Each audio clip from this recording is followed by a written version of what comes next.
प्रेमानंद महाराज के बारे में आपने सुना ही है कि लोगों को उनकी पद यात्रा से बहुत तकलीफ होने लगी। बम पटाखे और बहुत तकलीफ है, उनकी नींद पूरी नहीं हो पा रही है। इन लोगों को इतना चीजें समझ में नहीं आती कि हर जगह सिर्फ तकलीफ बतानी है। आपने एक बार भी ये चीज सोचा कि उनकी पद यात्रा से क्या हो रहा था? आपको वहां पर क्या मिल रहा था? आपको भक्ति तो मिल रही थी, आपको शांति तो मिल रही थी, आप कुछ चीज सीख ही तो रहे थे। ऐसे अगर आप इस तरह की चीजों से आपको तकलीफ होने लगी तो फिर तो बहुत सारे जो रथ यात्रा निकलते हैं, गणेश विसर्जन होते हैं, बहुत सारी चीजें हमारे यहाँ होती है, आपको उन सबसे भी तकलीफ होनी चाहिए।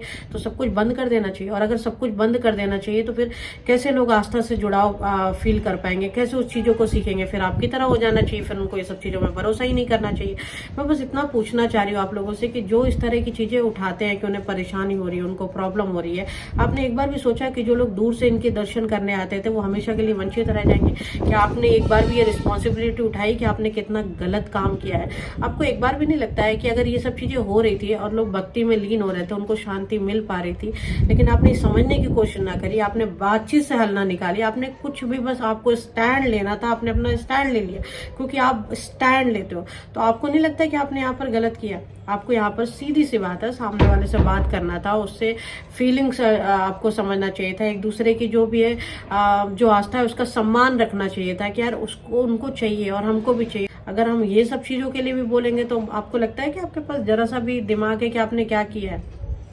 आपको एक बार भी लगा कि आप जो दूर, आपको क्या लग रहा है ये सिर्फ इसलिए हो रहा था कि लाइक वो सबसे मिलने जाना चाह रहे थे? या आपको क्या, सच्ची बताइएगा ईमानदारी से, कैसा लगा आपको कि वो सिर्फ लोगों से मिलने जाते थे, फेम इकट्ठा करने जाते थे, या उनको कुछ चाहिए था? आपको ऐसी फीलिंग्स आई? आपको ये नहीं लगा कि वो जो भीड़ इतनी सारी इकट्ठा हो रही थी वो किस लिए हो रही थी?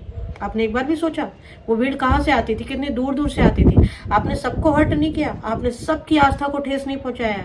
यहाँ पर आपको समझना था कि एक धार्मिक काम था।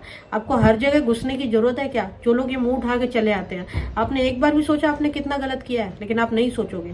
आप एक आते हो ना, बहुत सारे, जैसे वो कांटे वाले बाबा के लिए आए थे, कुछ लोग हैं हमारे समाज में, एक सोसाइटी से आते हैं। भाई मैंने बोला दुनिया में ऐसी सोसाइटी है जो वहां से मुंह उठा के चले आते हैं अपने ईगो सेटिस्फाई करने के लिए। यहाँ कुछ भी किसी का दीन ईमान नहीं है, लोगों की समझदारी भी नहीं है, दिल भी नहीं है कि क्या करना है क्या नहीं करना है लाइफ में, किस चीज को सोचना है किस चीज को नहीं सोचना है, कैसे लेना है कैसे नहीं लेना है।